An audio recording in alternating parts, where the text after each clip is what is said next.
आमिर डोगर साहब। जी आमिर साहब ji, thank you sir. Sir point of order पे बात करूंगा तारड़ साहब के लिए। सर खास तौर पर इन्होंने हाउस को सर स्ट्रेंथन करने की बात तो की। भेजते आपके विप ने आगे बताई नहीं। स्पीकर साहब, हाउस को स्ट्रेंथन करने की बात की।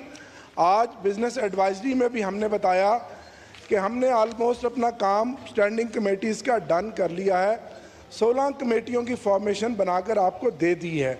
हमारी तरफ से सर कोई देर नहीं है, आप इस पर पूरा काम कर रहे हैं। अगर कोई देर है तो इस साइड से होगी। सर दूसरी बात है, किस मुंह से तारड़ साहब का एहतराम है कि ये हाउस की बात करते हैं।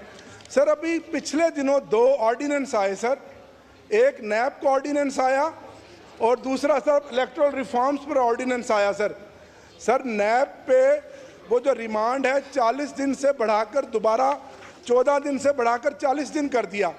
सर जब इन्हीं बेंचों पे अपोजिशन में ये लोग बैठते थे, इतने लंबे लंबे आंसू बहाते थे कि ये जो 14 दिन है, 302 का कैदी जो है उसका भी 14 दिन है, ये 60 दिन बड़ा जुल्म है।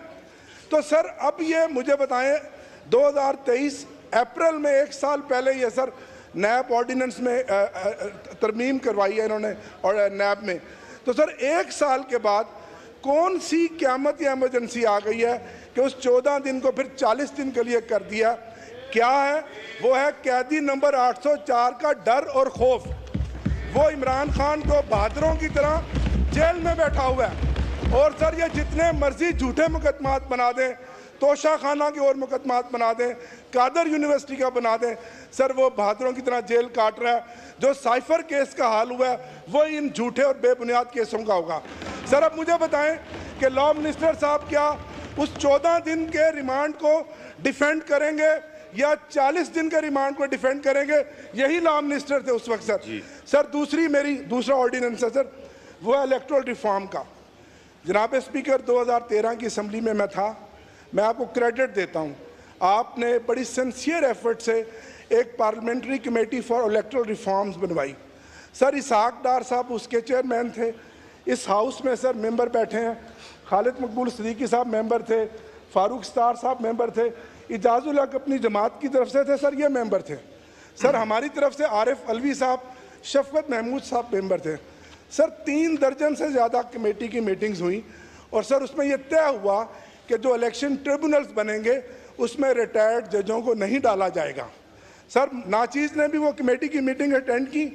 सर उसके बाद जब इतनी लंबी एक्सरसाइज हाउस ने की, आप हाउस को स्ट्रेंथन करने की बात की, अब रिटायर्ड जजों को जो घर में सोए पड़े हैं आप उनको भारी पैकेज देंगे, साइजेबल उनको महीने का पैकेज देकर उनको हमारे केसेस लगवाएंगे, तो सर फॉर्म 47 का कौन फैसला करेगा?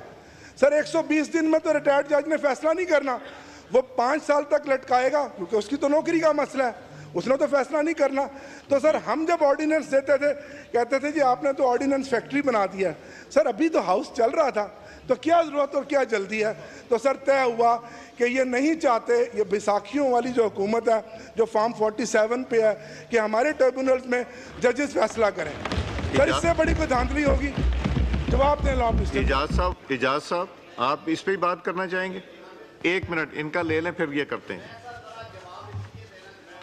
जी लॉ मिनिस्टर साहब। मैं 1 मिनट इजाज साहब, मेरे लिए बड़े मोहतरम हैं आमिर डोगर साहब, यहाँ पे इलेक्शन एक्ट की कॉपी मंगवा ली जाए 2017 का, जो कि इस पार्लियामान ने 41 मीटिंग्स के बाद फाइनल किया था और उसके मिनट्स हैं इसी पार्लियामान के उस कमेटी के सेक्रेटरी के पास।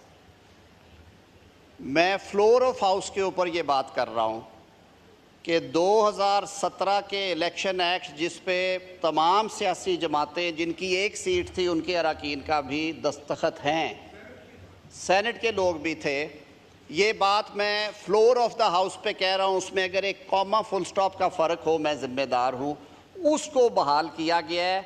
जो तरमीम 2018 वाली असेंबली ने की थी और रिटायर्ड को निकाल दिया था उसको दोबारा डाल दिया गया है। ये मैं फ्लोर ऑफ हाउस पे कह रहा हूँ। अगर ये मैं गलत बात कर रहा हूँ आई विल रिजाइन हेयर। जी इजाज़त 2017 का इलेक्शन एक्ट अभी पढ़े जाके, आप पढ़ लें। मैं फ्लोर ऑफ हाउस पे कह रहा हूं, I will resign right now. Floor of house पे ये बात कर रहा हूं। 2017 के इलेक्शन एक्ट की जो लैंग्वेज थी, सेक्शन 140, उसकी लैंग्वेज थी अ पर्सन हु इज और हैज बीन जज of a high court.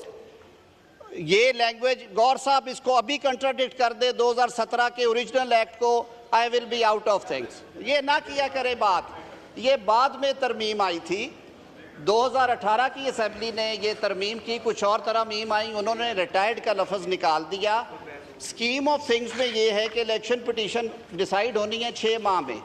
High courts ने चिट्ठियों में लिखा कि हमारे पास 82,000 52,000 मुकदमात हैं, हम इतने देंगे, इतने लोग नहीं देंगे। उसके बाद खैंचा ताली रही उसके ऊपर।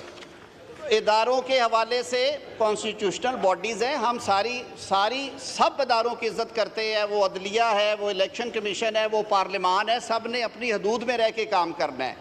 अगर कोई इदारा दूसरे इदारे की टेरिटरी में जाके चीज़ें खींचेगा और अपने मकासद के लिए करेगा तो फिर पार्लियामान ने अपना काम करना है। ये ऑर्डिनेंसेस असेंबली इन सेशन नहीं थी, दिए गए हैं। ये ऑर्डिनेंसेस ले हो रहे हैं आपके सामने। ये प्रॉपर्टी ऑफ पार्लियामेंट होंगे, आप उनको पास करें, आप उनमें तरमीम करें, आप उनको रिजेक्ट करें। ये आपकी स्टैंडिंग कमेटीज आपको रिकमेंडेशंस देंगी, वोट के ऊपर तय होगा, कोई रॉकेट साइंस नहीं है। और मैं फिर एक दफ़ा वजाहत कर रहा हूँ, रही बात नैब की, तो जनाब के जो कैदी नंबर 804 हैं, उन्होंने अपील कर रखी सुप्रीम कोर्ट में कि उन्हें 90 दिन का रिमांड चाहिए, 14 दिन का नहीं चाहिए। किसी एक बात पे खड़े हो जाए। जी इजाज़ जकरानी साहब। जी इजाज़ जकरानी साहब। थैंक यू मिस्टर स्पीकर अब ये थोड़ा सा बिजनेस करके फिर शुरू हो जाएंगे। जी इजाज़ साहब। स्पीकर साहब, यहाँ कमेटीज़ के हवाले से कई दफ़ा बातें की गई और कहा जाता है कि हमने कमेटीज़ के नाम दे दिए हैं। सर मैं अर्ज़ कर लूँ, ये आइन कहता है, ये रूल्स कहते हैं कि असेंबली के ओथ लेने के बाद 30 डेज़ में कमेटीज़ बनने चाहिए, लेकिन वो 30 डेज़ को अब तक 4 महीने होने को आए हैं, लेकिन अभी तक कमेटीज़ नहीं बनी। मैं अर्ज़ कर लूँ, पाकिस्तान पीपल्स पार्टी वाहिद पार्टी है जिसने सबसे पहले अपनी कमेटीज़ फाइनल करके और उनके हवाले कर दी थी। उसको 1 महीने से ज़्यादा हो गया, लेकिन फिर भी कहा जाता है कि कमेटीज़ हमारी तरफ से नहीं आई। सर हमारी तरफ से अभी डोगर साहब ने उठ के कहा कि हमारे 16 कमेटीज़ के हमने नाम फाइनल कर दिए। भाई 16 के क्यों किए आप? 41 के करें। 41 कमेटीज़ हैं, अब 41 के करें ना, 16 के करते हैं आप। तो 41 कमेटीज़ अब पाकिस्तान पीपल्स पार्टी ने अपने पूरी की है। मुझे नहीं पता दूसरे कौन सी जमात ने पूरी की है, जहाँ तक मुझे पता है कि शायद MQM ने पूरी की हो। अब मैं ये अर्ज़ कर रहा हूँ आपके तवसत से, आप ये पाबंद करें सर। आप 3 दफ़ा डेडलाइन दे चुके हैं इन लोगों के कि कमेटीज़ के नाम लें, ये डेडलाइन है, ये डेडलाइन को ख़त्म हुए 15 से 20 दिन हो गए हैं सर। इसके बाद हाउस नहीं होगा तो मैं जितने नाम आ गए उसको नोटिफाई कर देंगे। आपके हवाले इसलिए किया था असेंबली से रेजोल्यूशन करके कि जैसे आप नोटिफाई कर दें। सर मैं ये अर्ज़ करता हूँ, कल से आप नोटिफिकेशन कमेटीज़ के करना शुरू कर दें। अगर जिन लोगों ने नहीं दिए आप खाली छोड़ दें, जब देंगे तब वो भी नोटिफाई हो जाए। लेकिन सर ये कल से आप ये रूलिंग दे दें, कल से आप नोटिफाई करना शुरू कर दें। Leave application Khurram Shahzad work has requested for grant of leave for 19, 22, 25 and 26 April. Is leave granted? Muhammad Yusuf Talpur has requested for grant of leave for 13 to 15th May. Is leave granted? Amir Ali Maksi has requested for grant of leave for 13 to 15th May. Is leave granted? Akil Malik has requested for grant of leave for 13th and 15th of May. Is leave granted? Sayyid Samiullah has requested for grant of leave from 13th to 15th May. Is leave granted? Hassan Sabir has requested for grant of leave for 15th and 16th May. Is leave granted? Chaudhry Iftikhar Nazir has requested for grant of leave from 15th to 17th May. Is leave granted? Sabah Sadiq has requested for grant of leave for the whole Karl session. Is leave granted? Asif Khan has requested for grant of leave for 15th and 16th May. Is leave granted? Khalid Ahmed Lund has requested for grant of leave for the whole current session. Is leave granted? Naveed Ahmed has requested for grant of leave for 14th to 16th May. Is leave granted? Sair Kamran has requested for grant of leave from 15th to 17th May. Is leave granted? Sher Ali Arbab has requested for grant of leave from 13 to 16 May. Is leave granted? Granted. Ali Asghar Khan has requested for grant of leave for 15th and 16th May. Is leave granted? Granted. Muhammad Ahmed Chattha has requested for grant of leave for 17th May. Is leave granted? Granted. Dawar Khan Kundi has requested for grant of leave for 17th May. Is leave granted? Granted. Faisal Amin Khan has requested for grant of leave for 16th to 17th May and 6th June. Is leave granted? Granted. Mia Khan has requested for grant of leave for 16th and 17th May. Is leave granted? Granted. Chaudhry Tariq Bashir Chima has requested for grant of leave for 6th and 7th June. Is leave granted? Granted. Malik Asad Sikandar has requested for grant of leave for 6th and 7th. Is leave granted? Granted. Haji Rasool Baksh Chandio has requested for grant of leave for 6th and 7th June. Is leave granted? Granted. Mir Ghulam Ali Talpur has requested for grant of leave for 6th and 7th June. Is leave granted? Granted. Maulana Abdul Ghafoor Haidari has requested for grant of leave for 6th June. Is leave granted? Granted. Rana Mohammad Faraz Noon has requested to grant of leave for 6th and 7th June. Is leave granted? Granted. Haji Jamal Shah Kakad has requested for grant of leave for 6th and 7th June. Is leave granted? Granted. Zara Wadood Fatmi has requested for grant of leave for 6th and 7th June. Is leave granted? Granted. Item number 3, Nuzhat Sadiq to move item number 3, calling attention for Minister for Federal Education.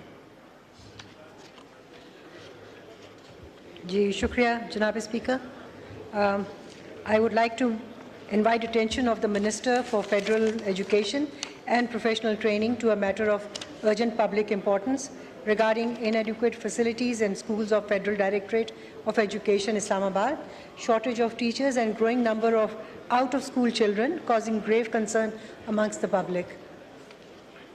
Ji Khalid Maqbool Siddiqui Sahab to make a brief statement. जी शुक्रिया जनाब speaker. बहुत अहम सवाल है और बड़ा ज़रूरी सवाल भी था और ये थी सूरत हाल जहाँ तक टीचरों की कमी का ताल्लुक़ है। तकरीबन 1000 के करीब 975 primary school, secondary school, higher secondary school के टीचर्स का इंटरव्यू का सिलसिला जारी है और तकरीबन इनमें से 400 डेपुटेशन पे भी हैं और ये मसला आने वाले चंद दिनों में या इस महीने के एंड तक इंशाअल्लाह ताला मुकम्मल हो जाएगा।